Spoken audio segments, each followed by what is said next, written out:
लोग it's flyers, मैं हूं गौरव और हर साल इंडिया में अराउंड 4,300 करोड़ किलोग्राम्स ऑफ कचरा इंपोर्ट किया जाता है, जिसमें से सिर्फ 22 से 28% यानी कि 11.9 मिलियन टन्स को ही ट्रीट किया जाता है एंड बाकी का बचा हुआ 72 से 78% यानी कि 31 मिलियन टन्स ऑफ वेस्ट को दफना दिया जाता है। बट सैडली अब दफनाने के लिए भी जमीन की कमी पड़ रही है, जहां सवाल ये उठता है कि इंडिया फिर भी क्यों पाकिस्तान और 25 दूसरे कंट्री से कचरा इंपोर्ट किए जा रहा है और किए ही जा रहा है, और आखिर इस कचरे का होता क्या है?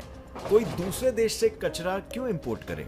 क्या यही सवाल आपको भी परेशान किया जा रहा है? वेल, परेशान होने से पहले आप सतीश कुमार की स्टोरी जान लो। इस बंदे ने कचरे से पेट्रोल बनाया है जिसकी कीमत है केवल 50 रुपए।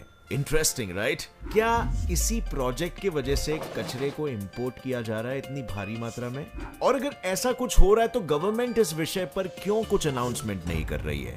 अनाउंसमेंट तो दूर, बट जिस प्लास्टिक से फ्यूल जनरेट किया जा सकता है, गवर्नमेंट आखिर क्यों उसी प्लास्टिक को बैन करने पर तुली है?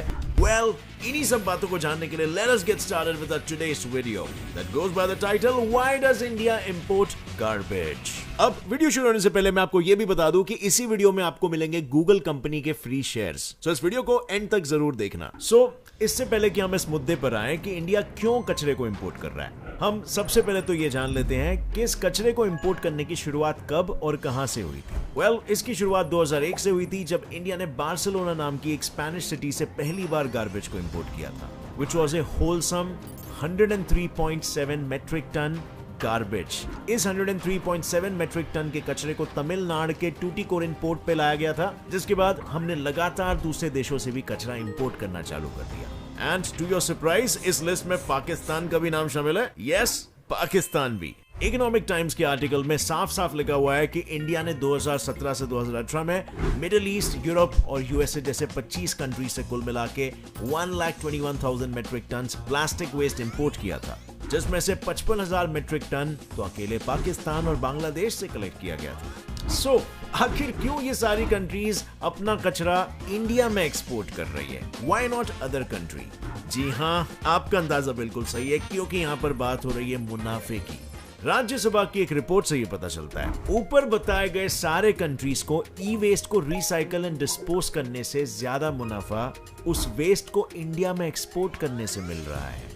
फॉर एग्जाम्पल, उस रिपोर्ट के हिसाब से यूरोप और यूएसए को उनके कंट्रीज के वेस्ट ट्रेडर्स को सिर्फ एक कंप्यूटर को सेफली डिस्पोज करने के लिए $20 यानी कि 1,494 रुपीज भरना पड़ता है। एंड इफ उसी कंप्यूटर को इंडिया के वेस्ट ट्रेड मार्केट में भेजा जाए तो उनको सिर्फ हाफ प्राइस ही पे करना पड़ता है, विच इज जस्ट 747 रुपीज। मतलब बात बिल्कुल सीधी और साफ है कि इंडिया मुनाफे के लिए कंट्रीज से गार्बेज ले रहा है। अब जैसे इंडिया दूसरे देशों से पैसे कमा रहा है, वैसे ही मल्टीनेशनल कंपनीज इंडिया से पैसे कमा रहे हैं, और हमसे भी सैकड़ों गुना ज्यादा हमें ही अपने कस्टमर्स बना के। फॉर एग्जाम्पल, आप ये वीडियो कहां पे देख रहे हो? यूट्यूब पर, जो कि गूगल की कंपनी है, जो है एक अमेरिकन कंपनी। या फिर आप जो वैलेंटाइंस डे की शॉपिंग करोगे अमेजॉन से करोगे, स्टारबक्स में अपनी वैलेंटाइन को लेके जाओगे, ये सब अमेरिकन कंपनीज का तो बढ़िया फायदा हो रहा है, लेकिन क्या हमारा कोई फायदा हो रहा है? वेल, आप अमेरिकन कंपनीज में इन्वेस्ट करके इन कंपनीज की ग्रोथ का फायदा उठा सकते हो, और आप बोलोगे कि यूएस स्टॉक्स में इन्वेस्ट करने पे बहुत सारे चार्जेस और कमीशंस इन्वॉल्व लगे होते हैं, और स्टॉक्स भी बहुत एक्सपेंसिव है। एक एक स्टॉक की कीमत हजारों डॉलर्स है। बट IND मनी ऐप से आप यूएस स्टॉक्स फ्रैक्शंस में बाय कर सकते हो, मतलब एक स्टॉक का एक छोटा सा पार्ट, और IND मनी पे कोई अकाउंट ओपनिंग फीस नहीं है, जीरो कमीशन है और जीरो ब्रोकरेज है, ताकि आप एक स्मॉल अमाउंट से भी अपने फेवरेट यूएस कंपनी में इन्वेस्ट कर सकते हो। और मैं आप सभी को IND मनी के साथ मिलकर गूगल के शेयर्स बिल्कुल फ्री में दे रहा हूँ। यस, बस डिस्क्रिप्शन लिंक से IND मनी पर साइन अप करो और आपको गूगल कंपनी के फ्री शेयर्स मिलेंगे रिवॉर्ड सेक्शन में,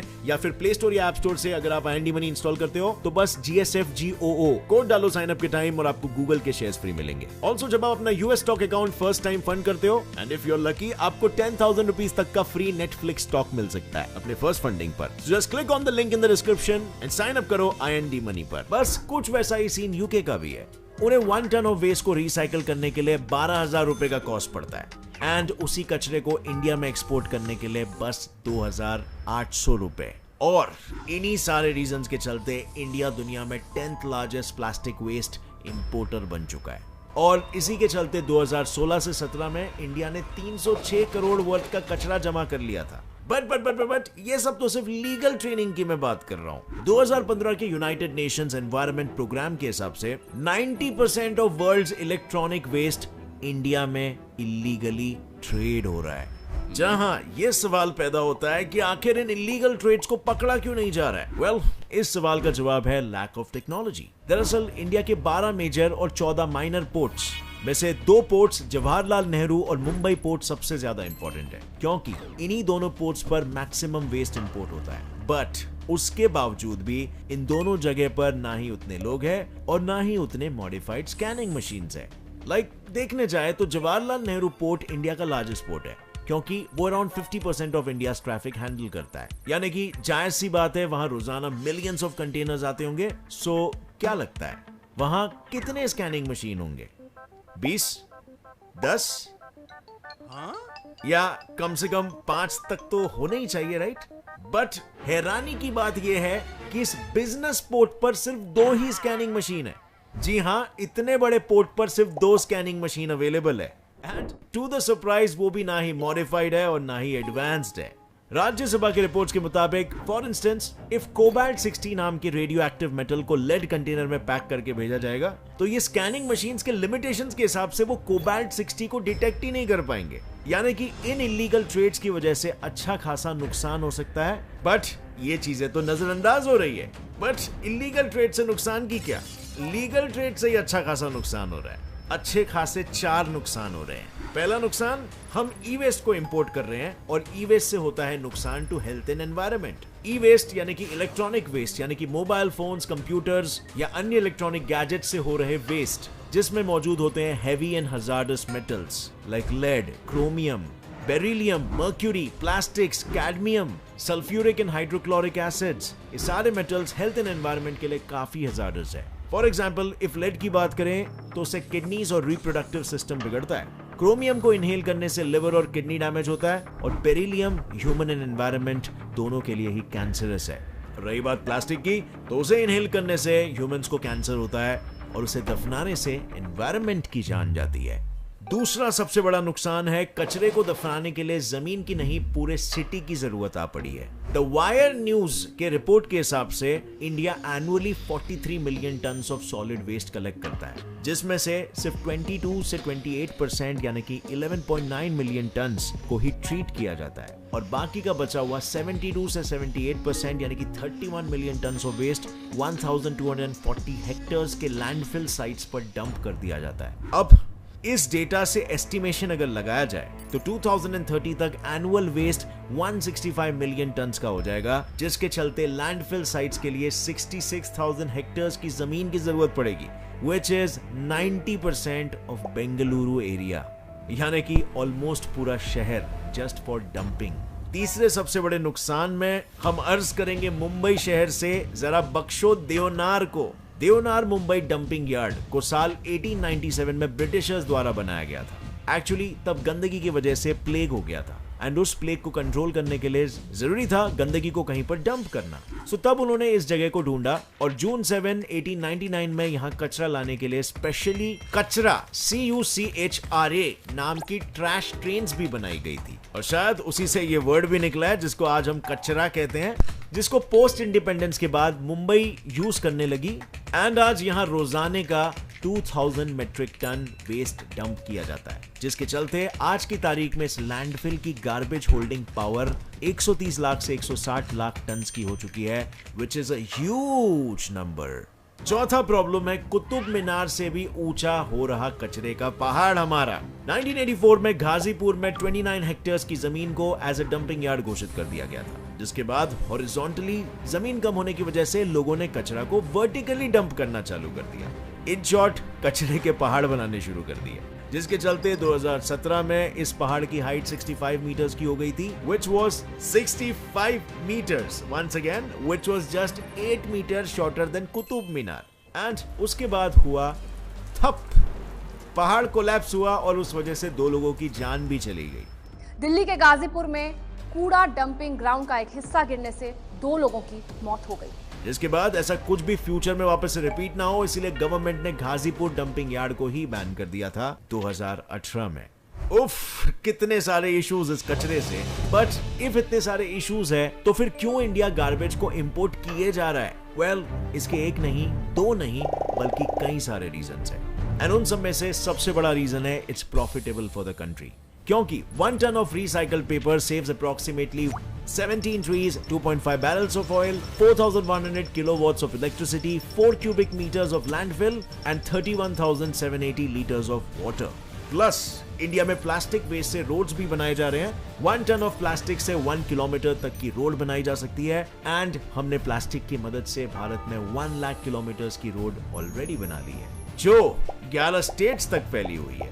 इसके अलावा एक इकोनॉमी सर्वे का मानना है कि इंडिया 2025 तक 10 million tons of steel and 1.4 tons of iron ore generate करेगा फ्रॉम ऑटोमोबाइल स्क्रैप, जिसके चलते उनके प्रोडक्शन रिड्यूस हो जाएंगे and which will indirectly save us 16 से 17% ऑफ एनर्जी। अब ये तो वो स्टेप्स थे जो गवर्नमेंट ले रही है। अब बात करते हैं उन स्टेप्स का, या कहो आविष्कारों का, जो देश के युवा बना रहे हैं फ्रॉम वेस्ट। और इस लिस्ट में पहला नाम आता है हैदराबाद के सतीश कुमार के hydroxy system private limited company का। ये वो कंपनी है जो डीपॉलीमराइजेशन टेक्निक से जो प्लास्टिक कई बार रिसाइकिल होने के बावजूद भी वेस्ट ही रहता है, यानी कि डेड प्लास्टिक, उस डेड प्लास्टिक को फ्यूल में कन्वर्ट कर देती है। Interesting, right? But far more interesting ये है कि इस प्रोसेस में कोई वेस्ट आउटपुट नहीं होता, यानी कि जीरो एयर पोल्यूशन। प्लस जहां फ्यूल्स के भाव 100 रुपए प्रति लीटर है, वहीं इस प्लास्टिक के फ्यूल का भाव है केवल 40 से 50 रुपीस पर लीटर। लगाना झटका। बट अब सोचो, व्हाट इफ मैं कहूं कि 2015 में इंडियन क्रिकेट टीम ने प्लास्टिक बोतल से बने हुए फैब्रिक की जर्सी पहनी थी। ये हकीकत है। इनफैक्ट बीसीसीआई के स्पोक्सपर्सन का कहना था कि वो जर्सी टीम के लिए कंफर्टेबल थी, और उसी के चलते राजस्थान के 17 साल के आदित्य बांगर ने ट्रैश टू ट्रेजर नाम की एक कंपनी खोली, जो recycle plastic bottles, wrappers and covers को कन्वर्ट करके फैब्रिक बनाता है to manufacture clothes from it. कुछ वैसे इनोवेशन की सोच लेके पुणे के अमिता देशपांडे और नंदन भट्ट ने आरोहाना इको सोशल डेवलपमेंट ऑर्गेनाइजेशन खोला है, जहां रिसाइकल प्लास्टिक रैपर्स से artistic goods like bags, laptop holders, dining mats, notebook covers और पेंसिल होल्डर्स बनाया जाता है। और तो और, इससे सिर्फ आर्ट ही नहीं बनता बल्कि जॉब भी जनरेट होती है, क्योंकि ये ऑर्गेनाइजेशन इन गुड्स को बनाने के लिए दादरा और नगर हवेली के रिमोट विलेजेस में बसे वारली ट्राइब्स को एम्प्लॉयमेंट देती है। Nice, right? पर जहां देश के युवा कचरा और प्लास्टिक से इतने इनोवेशंस कर रहे हैं, वहां गवर्नमेंट प्लास्टिक वेस्ट को रोकने के लिए बस बैन्स ही लगा रहे हैं और रूल्स पास कर रहे हैं। बट द इशू इज कि इन बैन्स और लॉज को पब्लिक कितना फॉलो करती है, उसको चेक करने के लिए कोई अकाउंटेबल सिस्टम ही नहीं है, जिसके चलते यूसेज और पोल्यूशन दोनों ही बढ़ रहा है। But instead of banning and investing huge amounts for those reasons, if government ऐसे innovations को और ज्यादा प्रमोट करे और इसमें इन्वेस्ट करे कि बेस्ट आउट ऑफ वेस्ट बनाया जा सके और उन इनोवेशंस को लार्ज स्केल में अप्लाई किया जा सके, तो डोंट यू थिंक कचरे को इंपोर्ट करना ज्यादा फायदेमंद साबित होगा? और साथ में कचरा उठाने वाले ज्यादा इंसेंटिवाइज भी होंगे, तो आपको स्ट्रीट्स में भी ज्यादा कचरा नहीं दिखाई देगा। आपको क्या लगता है फ्रेंड्स इस विषय में? शेयर करो अपना ओपिनियन नीचे, और अगर इस वीडियो से कुछ भी नया सीखने मिला तो एक लाइक जरूर ठोकना। Get set fly fact channel को अभी सब्सक्राइब कर लो। IND money app description link से डाउनलोड करके गूगल के फ्री शेयर्स क्लेम करना मत भूलना। Remember the code GSFGOO। IND money को ओवर 3 मिलियन इंडियंस यूज करते हैं अपनी फाइनेंशियल लाइफ ट्रांसफॉर्म करने के लिए। सो अभी डाउनलोड करो, अपने US अकाउंट को फंड करो, क्या पता आपको 10,000 का फ्री स्टॉक मिल जाए, क्योंकि ऐसे ही इंटरेस्टिंग और नॉलेजेबल वीडियोस आपको यहीं पर देखने मिलेंगे। As always, stay curious, keep learning and keep growing. Jai Hind.